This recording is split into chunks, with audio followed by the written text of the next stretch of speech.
Timberland had such a bright future. His mother said that he was a good kid, and all of this is just so shocking. They said that he was trying to sell shoes at the time and was gunned down. Right now, you have several dozen people out here gathering as they are remembering a man's life taken so soon here at this balloon release. Not my brothers. Now, here's the crazy part about it. In the back of everyone's mind here, even though this may not be a gang thing, everyone here is thinking like, is this going to get shot up? I want you pasty glacier gliders to understand that. When you're tossing and turning and racking your brain with guilt and feeling all torn up about, you didn't do enough to combat those Trumpsters. You just sat by and watched as they wreaked havoc. Listen, these people here, no one here would be surprised if this balloon release got shot up. Some guys just rolled by and just shot it up. No one would be surprised. You have to think about that. His mother said that he was a good kid, and all of this is just so shocking. They said that he was trying to sell shoes at the time and was gunned down. Right now, you have several dozen people out here gathering as they are remembering a man's life taken so soon here at this balloon release. Not my brothers. Not mine. Because they don't do this. They don't do anything to anybody. And everybody will tell you that about him. He was one of the best. This mother and sister's hearts are broken. Torrance Summerlin Jr. was shot and killed. Sat down and didn't know how to feel. Couldn't believe it. Couldn't believe it. Couldn't believe it. He was a good one. Too good to go like that. Carla says he had a passion for collecting and selling sneakers and was killed doing just that. Chicago police say Torrance was standing near the trunk of his car with the trunk open in the 2400 block of West Polk around 10:40 Friday morning. Someone shot him in the chest. He later died at Stroger Hospital. Are you kidding me? That's what he was doing? And not to blame the victim. Not to blame the victim. I'm not here to blame the victim.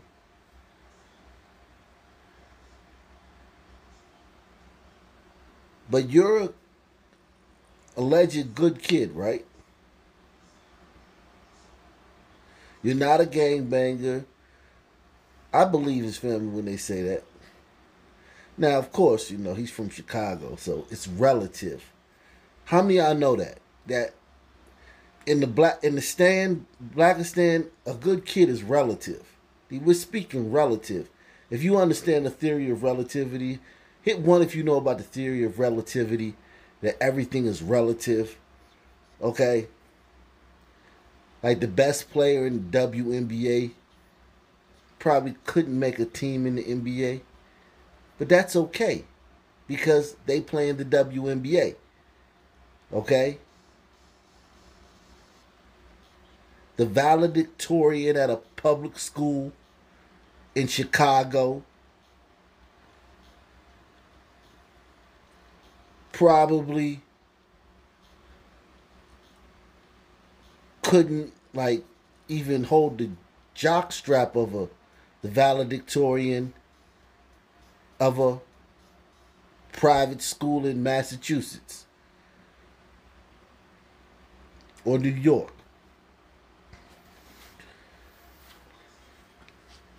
But everything's relative. So when they talk about a good kid in Chicago,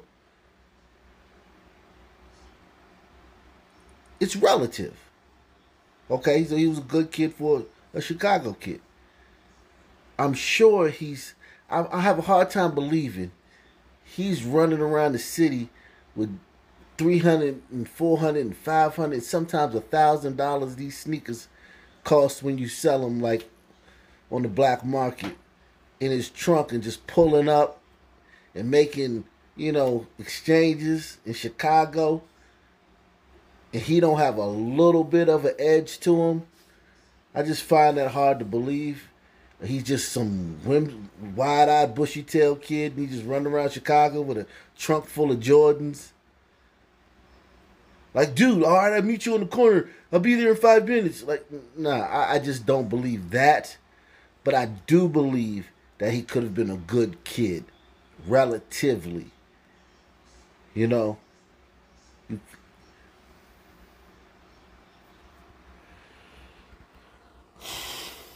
But regardless of whatever kind of kid he was, it just wasn't smart what he was doing. You wouldn't do this in any Sun neighborhood anywhere. Tulsa, Des Moines, Iowa, Lincoln, Nebraska, Albuquerque, New Mexico, Denver, Colorado, Minneapolis, Minnesota.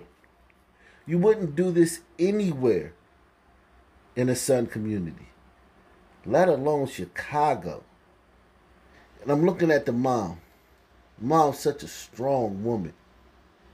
Such a strong, dignified woman, man.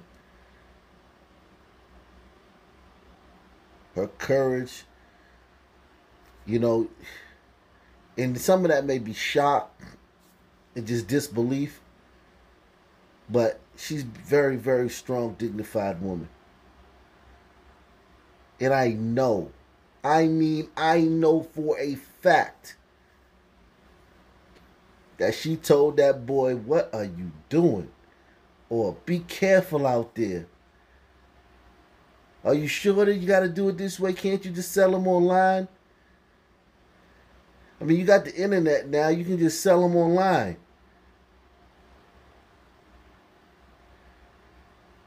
I'm sure she at least dropped mad hints. Like, "Baby, what is you doing?" A good one. Too good to go like that. Carlos says he had a passion for collecting and selling sneakers and was killed doing just that. Chicago police say Torrance was standing near the trunk of his car with the trunk open in the 2400 block of West Polk around 10:40 Friday morning. Someone shot him in the chest. He later died at Stroger Hospital. Why? Why him? He didn't deserve that. He wasn't out in the streets. He wasn't a bad person. He didn't gangbang. He didn't do anything. So why him? He was just trying to make some extra money on the side. Carlos says the 26-year-old is a ray of light. He is a Whitney Young alumni baseball player, helping to win a championship. He then went on to various colleges to play, but one of his greatest accomplishments was playing baseball at Southeastern University. They actually won the championship first time for their school. Right now, a GoFundMe page is set up to help his family pay for funeral expenses, as well as set up a scholarship in his name to be awarded to a baseball player from Chicago each year. Sometimes. And you can tell he comes from a good family for what they're asking for. They're not asking for $200,000. They're asking for enough to bury the kid, and the rest they want to start a scholarship to help another kid. Good family, man. Dynamite family. But there was definitely a gap in the castle wall. There was definitely a blind spot for him to be running around Chicago with a trunk full of... I mean, you got to understand.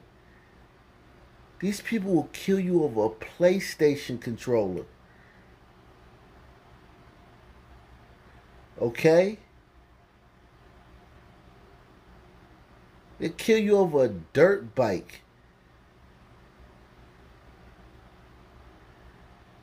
A used dirt bike. These people will kill you over $5. He's running around Chicago with a trunk full of Jordans and God knows how much each one costs, and pulling up on dudes and making transactions. That was a ticking time bomb. Sometimes it is innocent people, but most of the times it's that. So it doesn't affect me so much. But now that it's literally hit home, I don't know how to feel about Chicago now. I don't even know if I want to stay here anymore. Yeah.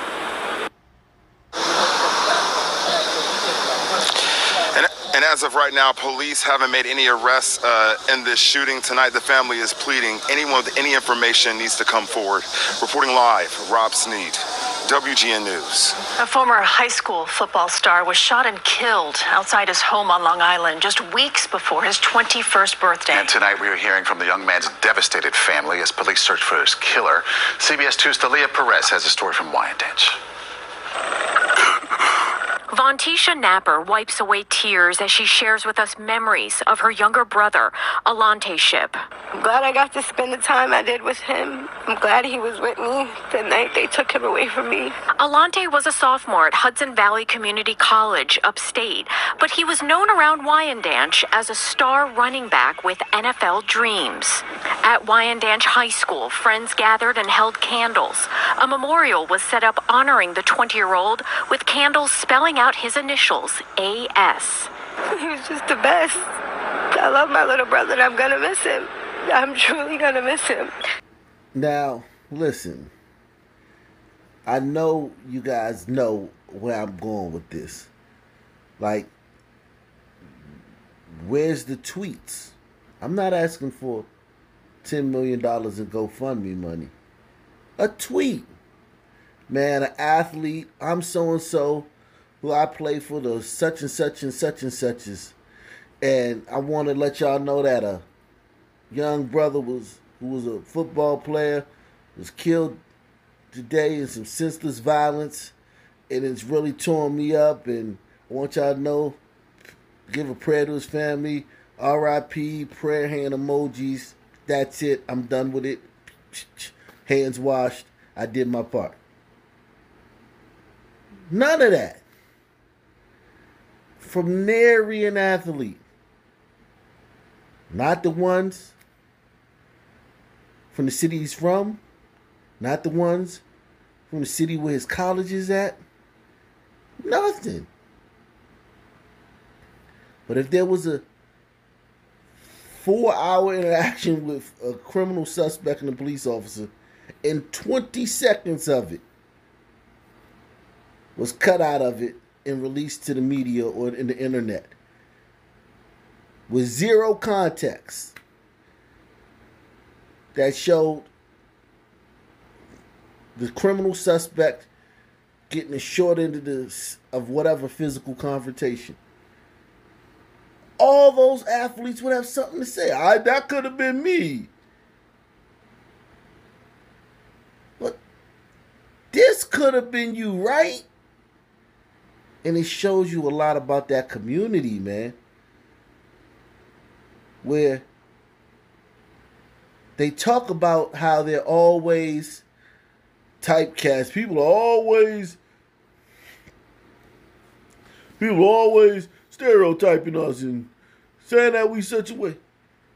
But they always, anytime a criminal suspect, a career criminal, a violent thug has a bad interaction with a cop, they always see themselves in that person, while simultaneously saying that everyone thinks that they're some thug. When I walk down the street, I may be a basketball player, I may be a football player, but I'm still just the N-word. I'm just a son man to you.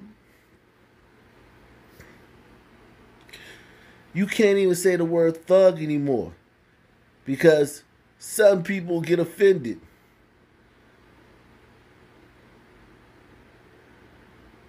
They hear the word thug and they all like have a conniption, collective conniption.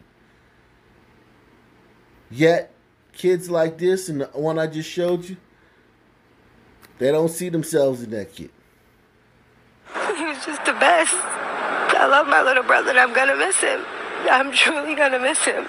Ship's sister tells us that her brother and a female friend were in front of the home here at 61 Lake Drive just after 4:30 in the morning when a gunman rolled up and opened fire. She believes the gunman was a female friend's jealous ex-boyfriend. He was a good kid. Didn't deserve that. This is the second tragedy for this family. They say in 2010, Alante's then 15-year-old brother Tyler was gunned down on this very same street. His killer is still on the loose. Wow. Now let that sink in. To all my glacier gliders. This family, these women, the mom, the sister that we're going to see speaking, in this video, they both literally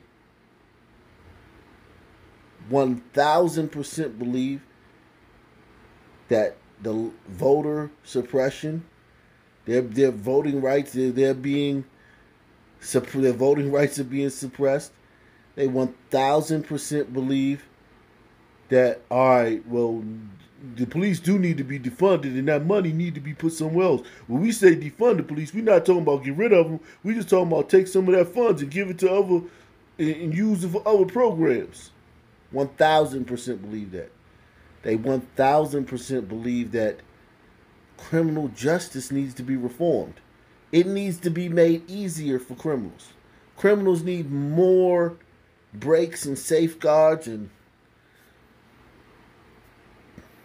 more allowances from the criminal justice system, because, you know, they just be locking brothers up for nothing. Even though 2 young men in their family, immediate family, nuclear family, have been murdered in the past few years.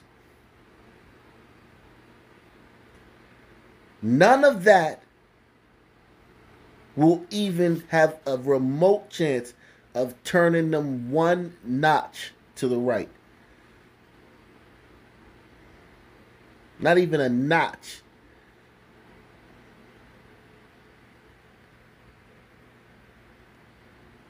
That's what we're dealing with out here. That's why you guys got to understand what you're dealing with out here. This is the stand. A good kid. Didn't deserve that. This is the second tragedy for this family. They say in 2010, Alante's then 15-year-old brother Tyler was gunned down on this very same street. His killer is still on the loose. I don't understand when you young people are going with these guns and taking lives. When you take one life, you intervening in other people's lives. So far, no arrests have been made, and police are asking anyone with information to give them a call. So, people believe it was the girl he was with, her jealous ex-boyfriend. He was out 4:30 in the morning hanging out with the girl. There may have been some dialogue back and forth. I'm sure there's a text or, man, I'm with her now. Or what you say? Man, I heard you was talking. You know, you would be surprised at how much of this stuff is over girls.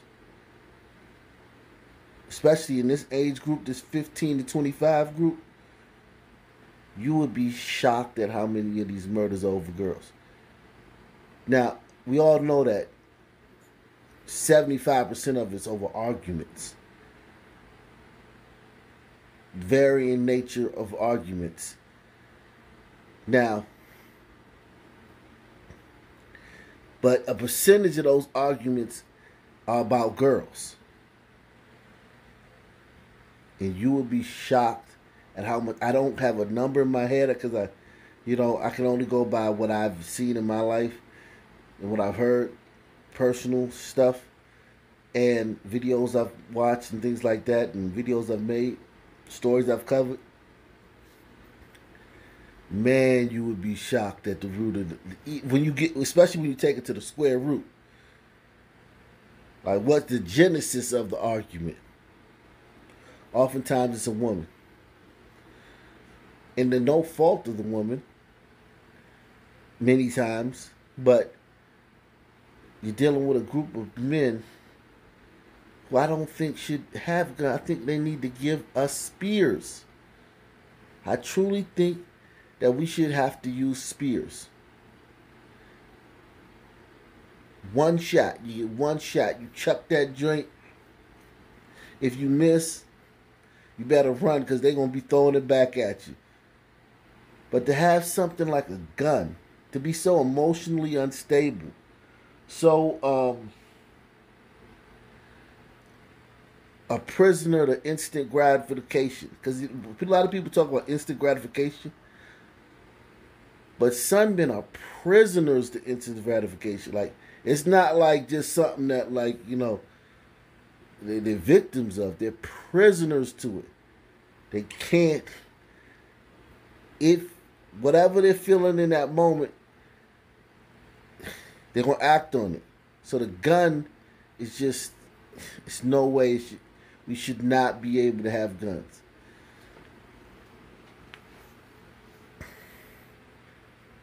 It's just too easy of a way to kill somebody. And you're dealing with a group that's just displayed on every level across the board. That, you know, they have a problem delaying gratification. Now, when I say delay gratification, I'm talking about this guy's made me mad, I want to harm him. Or I'm mad at this guy and I want to do something to him. The gratification is doing something to him or harming him. And the inability to delay gratification across the board. You know, now you're dealing with something where you got a gun, you got a tool that can, an instrument that can, you know, just take out multiple people in seconds. It's just a bad combination. And this family, the fact that two of their brothers were killed and nobody's in custody for either one, is pretty much, you know, proving my point. But I'd like to know what you guys think. Get in the comment section, like, subscribe, donate. Peace. I'm out.